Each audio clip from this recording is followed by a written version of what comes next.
Bom dia, alunos e alunas de terceiro ano. Aqui é a professora Caroline em mais uma aula de filosofia.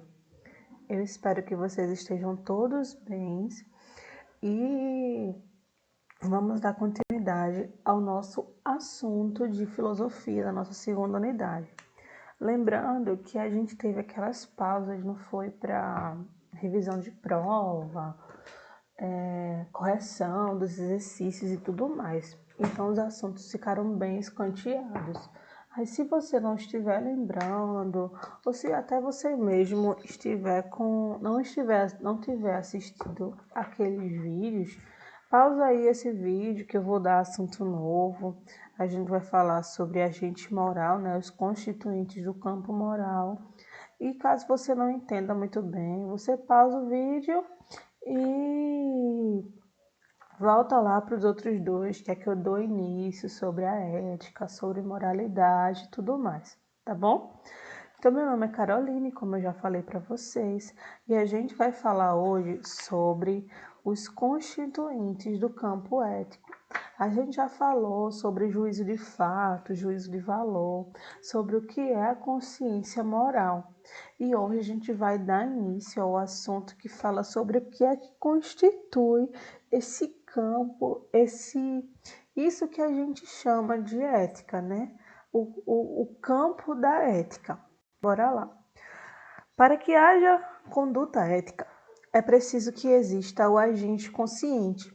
A gente vai nomear ele ao longo da nossa aula de sujeito ético, agente moral ou sujeito moral. Sempre quando a gente falar sobre o agente consciente, é aquele que pratica a moralidade, é aquele que é conhecido como sujeito ético ou moral, porque ele caminha junto às condições com conduta ética em suas atitudes. Desculpa, gente. Isto é, aquele que conhece a diferença entre o bem e o mal, certo e errado, permitido, proibido, virtude e vício. Os dois lados, né, da moeda.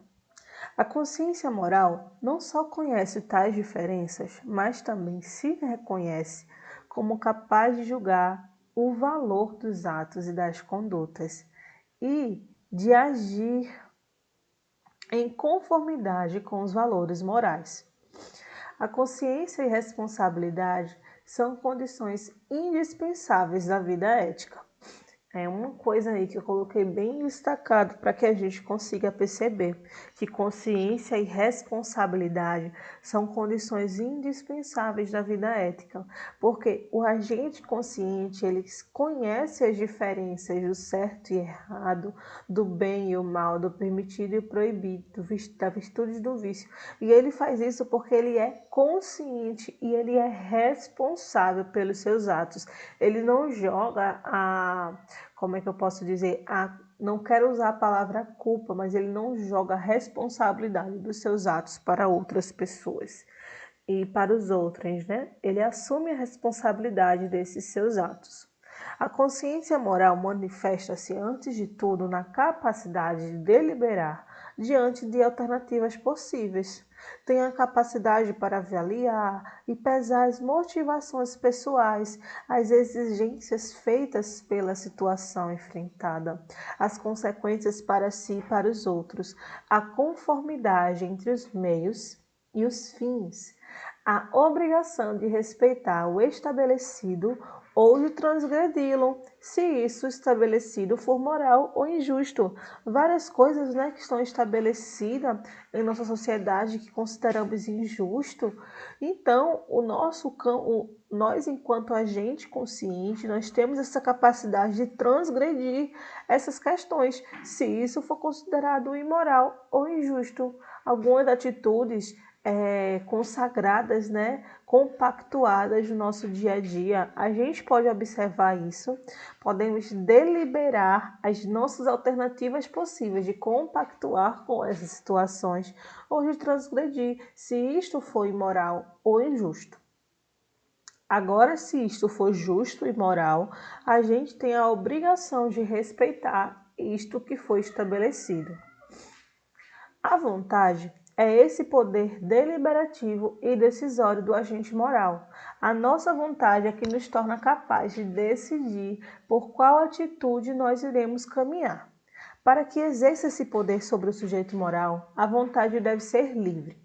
Isto é, gente, não pode estar submetida nem à vontade dos outros e nem pode estar submetida aos meus instintos e às minhas paixões, mas ao contrário, eu devo ter poder sobre eles, né? Sobre a minha vontade. A paixão no dia a dia, falamos paixão referente a amor. Aqui em cima, vocês estão vendo esse tópicozinho para falar sobre as paixões, né? Que eu estou falando aí nesse parágrafo.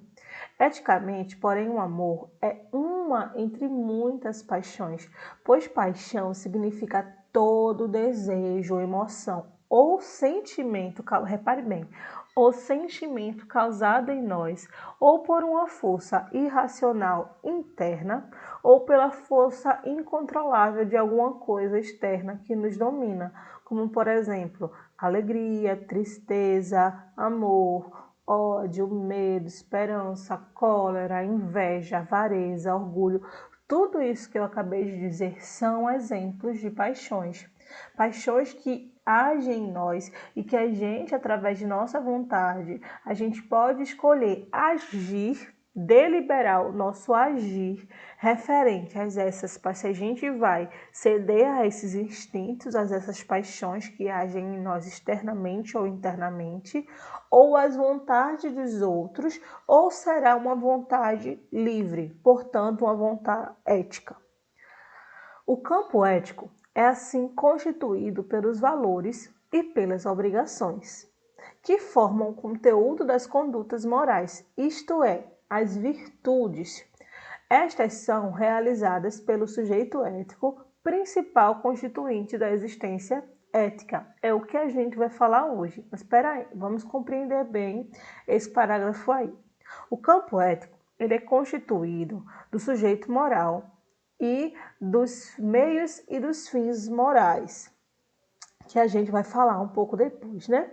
Então, quando a gente fala sobre essas virtudes, a gente está falando sobre isso aqui, ó. Deixa eu voltar. Bem, certo, permitido, tudo isso é considerado virtuoso. E o vício é aquele mal, errado, proibido. Então, os nossos valores, para ser correspondido, né, um valor ético, né, para estar no campo ético, ele tem que estar caracterizado nessas virtudes. Eu agir pelo bem, pelo bom, pelo certo, pelo correto, e não por aquilo que é considerado vício. Porque quando a gente fala de vício, a gente não está falando das ações éticas, portanto, não está no campo ético.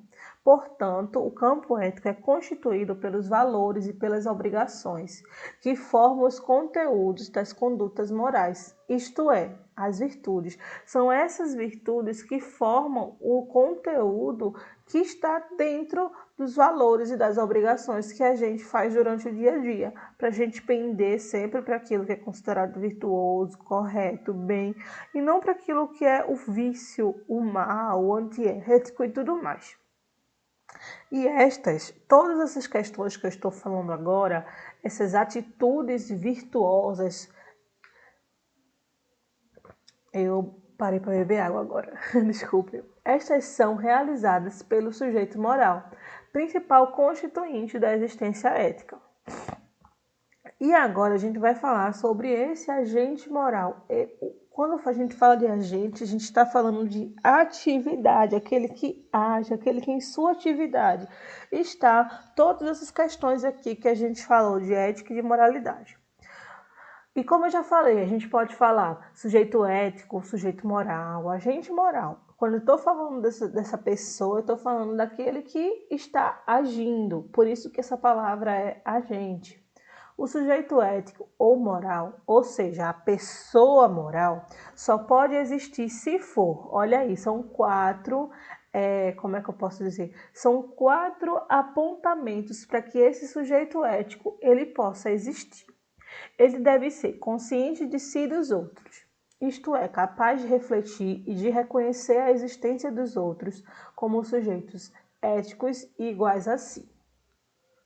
Dotado de vontade, isto é, de capacidade para controlar e orientar desejos, impulsos, tendências, sentimentos e de capacidade para deliberar e decidir entre várias alternativas possíveis. É aquilo que eu estava falando. O sujeito, quando ele é dotado de vontade, ele tem a capacidade de deliberar as ações possíveis. Eu posso agir pelo caminho 1, e esse caminho 1 ele vai infligir, por exemplo, o direito de uma pessoa.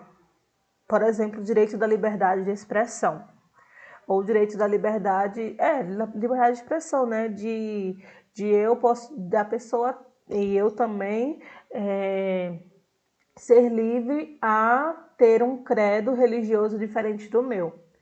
Ou eu posso caminhar pelo caminho 2, que é eu sei que esse credo não é igual ao meu e eu respeito mesmo assim. Porque eu sou uma pessoa, além de ser uma pessoa tolerante religiosamente, eu sou uma pessoa que respeita a liberdade das outras pessoas. Então, além de eu ser consciente de si e dos outros, eu sou dotada de vontade, porque eu posso escolher entre esses dois caminhos. Agora, se eu julgo essa pessoa porque ela tem um credo religioso diferente do meu, aí a minha vontade foi para um impulso diferente da vontade livre, né? Daquela vontade ética, entre aspas.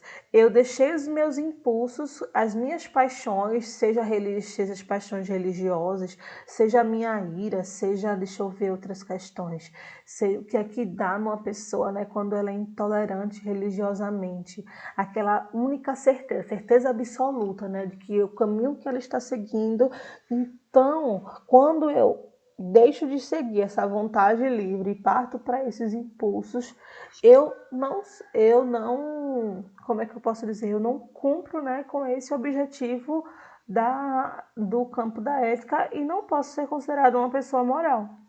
Outra característica é responsável, isto é, caso se reconheça como o próprio autor da ação e avalie os efeitos e as consequências dela sobre si e os outros. Eu faço alguma besteira, eu faço alguma cagada, sei lá, e eu sou responsável por essa ação. Vou lá, né, me redimo, faço as coisas para tentar reconstruir um laço com aquela pessoa que eu certamente não fui um sujeito ético, mas eu sou responsável por minhas ações. Outra coisa também é ser responsável sobre si e pelas outras pessoas. É muito importante em nossa sociedade. Certa vez eu estava conversando com o meu pai, né? Meu pai, ele tem uma moto há muito, muito, muito tempo, antes mesmo de eu nascer.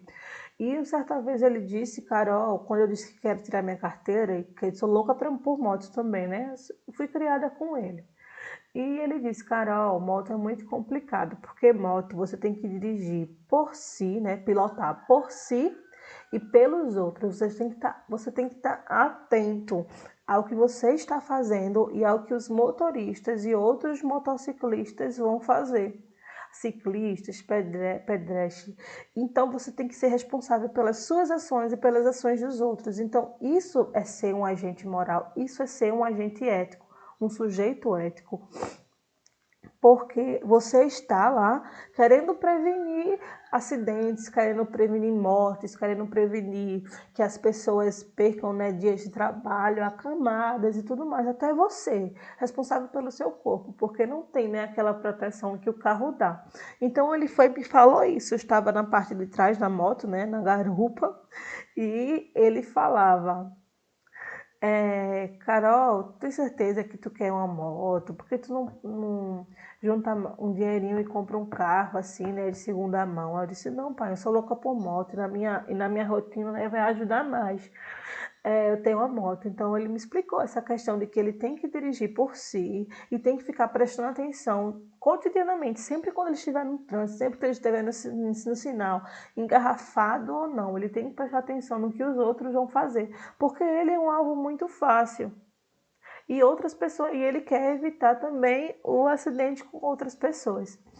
E o sujeito ético também é considerado livre. Ele tem que ser livre, isto é, capaz de oferecer-se como causa interna de seus sentimentos, atitudes e ações, por não estar submetido a poderes externos que o forcem e o constranjam a sentir querer fazer alguma coisa. Então ele é livre para decidir o que ele quer, o que ele é, o que ele vai fazer, não seguindo, né, os impulsos oferecidos por outras pessoas, que são os poderes externos, e nem pelas causas internas, que são as paixões, os instintos, né, os sentimentos. Ele é livre para decidir. Sempre quando ele está passando por alguma situação que confronta algum princípio ético, ele é livre para decidir aquilo que ele vai fazer, né, para deliberar suas ações. Então, do ponto de vista do agente ou sujeito moral, a ética faz uma exigência essencial. Perceba só a diferença entre passividade e atividade. Passivo é quem se deixa governar por seus impulsos, inclinações e paixões, pelas circunstâncias, pela boa ou má sorte, pela opinião alheia, pelo medo dos outros, não exercendo a sua própria consciência, sua vontade, liberdade e responsabilidade. Aquilo que eu estava falando, ele não está sendo responsável, ele não está sendo livre, muito menos responsável sobre si e sobre os outros. Então, ele não está sendo um agente moral. Então, quando o agente, né, aquele que age, está caminhando através da passividade, ele não está sendo um agente moral. Ao contrário, o sujeito moral, ele é construído, né, pela atividade, ele é ativo ou virtuoso. Virtuoso, quando eu estou falando aqui de virtuoso, eu não estou falando daquela pessoa. Ah, não, ela é uma pessoa boa, ela é uma pessoa bonita, ela é uma pessoa maravilhosa, ela é uma pessoa que... Quando alguém elogia, né, virtuoso e tudo mais, mas eu estou falando de virtuoso, aquelas pessoas que seguem o bem, o bom, o correto. Vocês estão entendendo? Aquele que controla os seus impulsos, suas inclinações e suas paixões, discute consigo e com os outros o sentido dos valores e dos fins estabelecidos. Indaga se devem e como devem ser respeitados, outros gradidos por outros valores e fins superiores aos existentes. Como eu já falei, né? Se tiver um valor que seja, como é que eu posso dizer, que seja desrespeitoso, que seja não quero falar compactuado, mas que seja realmente praticado pela sociedade, que vá de encontro a algum princípio ético, você pode muito bem transgredir e respeitar, se for, né, de encontro ao princípio ético, se realmente respeitar, né? Avalia o sujeito que é ativo, né? Ele avalia a sua capacidade para dar a si mesmo as regras de conduta, consulta sua razão e sua vontade antes de agir, considera os outros sem subordinar-se e nem submeter-se cegamente a eles, responde pelo que faz, julga suas próprias intenções, recusa a violência contra si e contra os outros. Em uma palavra, ele é autônomo. E agora a gente vai falar sobre outros, né, constituintes do campo ético, que são os valores ou fins éticos. É a mesma coisa, né? Valores ou fins éticos, valores éticos ou fins éticos e os meios morais. Quando a gente fala de fim, né, a gente está falando de finalidade. Não sei se vocês já usaram essa palavra numa redação ou num texto, a fim de conseguir algo, a fim de chegar em tal lugar. Então, essa palavra fim, utilizada nesse sentido, ela está referente à finalidade, aonde eu quero chegar. Então, percebam só, O campo ético é constituído por dois polos internamente relacionados. O agente, ou sujeito moral, que também pode ser chamado, né? E os valores ou os fins éticos, que também pode ser chamado. Além disso, é constituído também por outro elemento, que vai de par com os fins, isto é, os meios morais.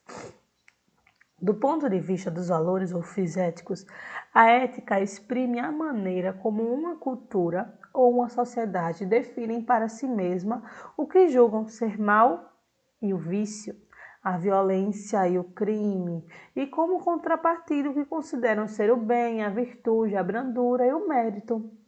Percebam só, né? Essa primeira frase, né? As primeiras palavras que eu falei são as palavras que referem àquilo que é o vício, aquilo que é o mal, aquilo que não é ética. O mal, o vício, a violência e o crime. E aquilo que é virtuoso é a virtude, brandura, o mérito e o bem. Então, os valores, eles percebem como é que a sociedade ela está definindo, ela julga aquilo que é mal e julga aquilo que é bem. Então são esses valores ou fins éticos que eles julgam essas questões. Independentemente do conteúdo e da forma que cada cultura dá à virtude, ela é sempre considerada algo que é melhor como sentimento e como ação. Porque vocês podem falar, né? Mas, Carol, aquilo que é ética aqui, em outra sociedade, né? Não sei aonde, no Oriente e tudo mais, ou até no Ocidente, em outros países, não é considerado ético, Carol. Várias leis diferentes e tudo mais, várias práticas diferentes. Você sabe, não é, Carol? Sim, eu sei. Mas, independentemente da forma de cada cultura dá a virtude, ela sempre vai ser considerada algo melhor como sentimento ou como ação. Não vai ser o pior, sempre vai ser aquilo que é melhor, aquilo que é valoroso, aquilo que é excelente, é a realização perfeita do modo de ser, sentir e agir. Para aquela sociedade, aquilo que é virtude vai ser considerado aquilo. Se você perguntar o que você considera como virtude, né? Ela vai entender como aquilo que é melhor, né? Aquilo que é mais valoroso, aquilo que seja na ação ou seja no sentimento, né? Eu estou falando aqui praticamente das ações, e dos sentimentos também, né? Alguns sentimentos. Em contrapartida, o vício é o pior como sentimento e como ação. O vício é a baixeza dos sentimentos e das ações. É isso onde eu quero chegar. Que os valores ou os fins éticos, eu vou utilizar aqui uma palavra para não confundir vocês, que os fins éticos, a finalidade da minha atitude ética, né, da minha ação ética, ela tem que sempre corresponder a esses valores, a essas virtudes. Deu para entender agora? Tem que ir para o bem, tem que ir para aquilo que é virtuoso, tem que ir para a brandura, tem que ir para o mérito e não para aquilo que é considerado vício. Por realizar-se como relação intersubjetiva e social, a ética, gente, não é alheia ou indiferente às condições históricas e políticas, econômicas e culturais da ação moral. Consequentemente, embora toda ética seja universal, do ponto de vista da sociedade que a institui, porque os seus valores são obrigatórios para todos os seus membros, está em relação com o tempo e a história. A gente sabe, né, que a história, que o homem ele caminha sempre em movimento na história. Além da história não ser estática, o homem também não é. E o tempo ele não ajuda a esse querer, né, ser estático. Porque muitas vezes a gente quer, né, que tudo pare. Mas o tempo ele está sempre em movimento. Então a ética ela caminha também através dessas condições históricas. Eu não sei porque eu falei baixo, não sei porque eu estou diminuindo meu tom de voz. Espero que esteja dando para ouvir. Então, assim, a ética ela caminha através dessas condições históricas, políticas, econômicas e culturais, seja lá o que for. Então, através da minha ação moral, eu vou, como é que eu posso dizer? Eu vou historicamente entender se eu estou agindo eticamente ou não. Por quê? Porque essas condições históricas, e muitas vezes, o que é considerado ético aqui, não é considerado aqui mesmo, mas em outro tempo, mas no outro tempo. Então, ela está sempre, né, caminhando com essas diferentes condições históricas e está em relação ao tempo e à história. Portanto, a ética transforma-se para responder às exigências novas da sociedade e da cultura, pois somos seres históricos e culturais e nossa ação se desenrola no tempo. Quanto aos meios, muitos dizem que os valores ou os fins o justificam. Você já deve ter ouvido, né? Os fins justificam os meios, blá, blá, blá, blá. De modo que foi um filósofo que disse isso. Para alcançar um fim legítimo, todos os meios são válidos. Esta frase aí, os fins justificam os meios, ou os valores e os fins os justificam, afirma que se eu tenho um fim legítimo, né, se eu chego à minha finalidade e eu percebo que ela é uma finalidade ética, todos os meios disponíveis são válidos. Será mesmo? No caso da ética, porém, a afirmação de que os fins justificam os meios não é aceitável. E bora ver por quê. Ui, eu passei muitas vezes, não foi? Cadê? Peraí, vocês já estão vendo aqui o spoiler que eu vou ter aqui para vocês. Aqui, ó.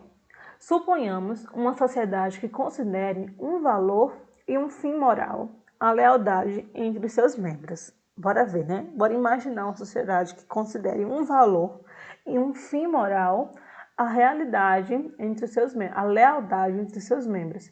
Isso significa que a mentira, a inveja, a adulação, a má-fé, a crueldade e o medo deverão estar excluídos da vida moral. Por conseguinte, ações que os empregues como os meios para alcançar o fim serão também imorais.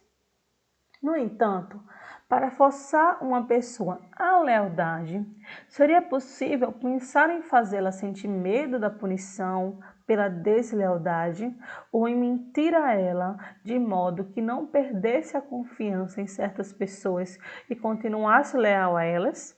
Então veja só, nesses casos, o fim, que é a lealdade, o meu valor, que é a lealdade, não justificam os meios, o uso de medo e mentira? A resposta ética é não.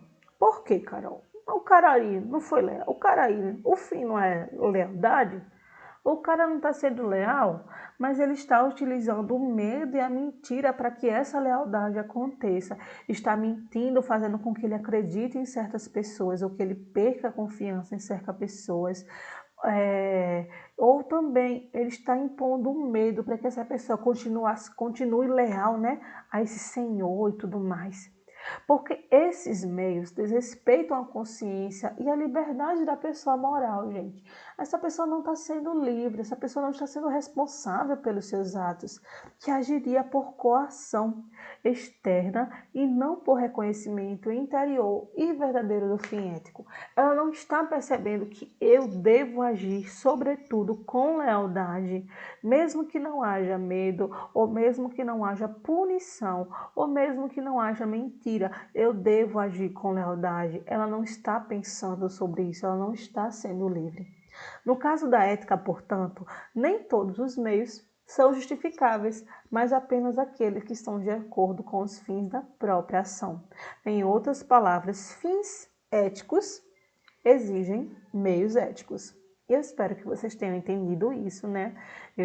Sobre essa aula, foi muito legal conversar isso com vocês. Caso não tenha conseguido, né, entender, ai, Carol, tá muito confuso ainda essa questão de ética e moral, blá, blá, voltem para o vídeo especificadamente que eu falo sobre ética e moral. Voltem para lá, vai ser bastante legal, vai ser bastante proveitoso. E vocês podem escutar a aula, sei lá, como um podcastzinho, abram lá, deem um play, vão fazer outra coisa e vão escutando. Se possível, anotem algumas coisas, caso vocês não tenham anotado, tá bom? E aqui, ó, eu fiz tipo um esquema mental. Se vocês quiserem copiar no caderno de vocês também, vai ser muito legal. Porque dessa forma aqui a gente consegue compreender em algumas palavras o que eu acabei de falar, né? E fixar mais na mente de vocês. Quais são os constituintes do campo ético? Tem lá o campo ético, né? E os constituintes é o agente ou sujeito moral, que eu já falei também que ele pode ser nomeado de sujeito ético, sujeito moral, pessoa moral, o agente moral. Nós temos também os valores, que são os fins éticos, que é o fim da minha ação. E também tem os meios morais. O agente moral, a gente compreende que ele é consciente de si, dotado de vontade, responsável e livre. Se ele não for se ele não tiver essas características em suas ações, portanto, ele não é um agente moral. E a gente compreendeu também que o agente moral, ele é autônomo, ele é ativo e virtuoso. E nós também temos os valores, que os valores também podem ser chamados de fins éticos. E através dos fins éticos que nós temos a capacidade de deliberar aquilo que é virtude e aquilo que é vício. E para ser considerado um fins ético e um valor, deveremos agir com as virtudes, deveremos agir pelas virtudes, que é aquilo que é bem, aquilo que é correto, aquilo que é virtuoso. E temos também como constituinte do campo ético os meios morais, né?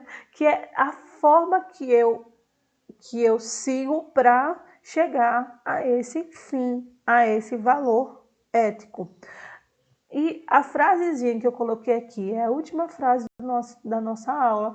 Os fins éticos exigem meios éticos. Não adianta eu colocar meios que não sejam éticos, seja punição, seja medo, violência, coerção, que não são éticos, que inflijam o quê?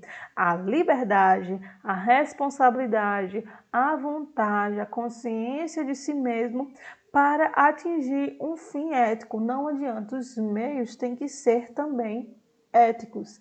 Eu espero que tenha dado para vocês compreenderem bastante esse universo, né, do campo ético. Até a próxima aula. Nós iremos falar sobre mais coisas na próxima aula. Iremos falar sobre as questões de desejo, vontade, liberdade e várias outras coisas que estão dentro desse universo da ética. Então, até a próxima aula. E é isso. Tchauzinho.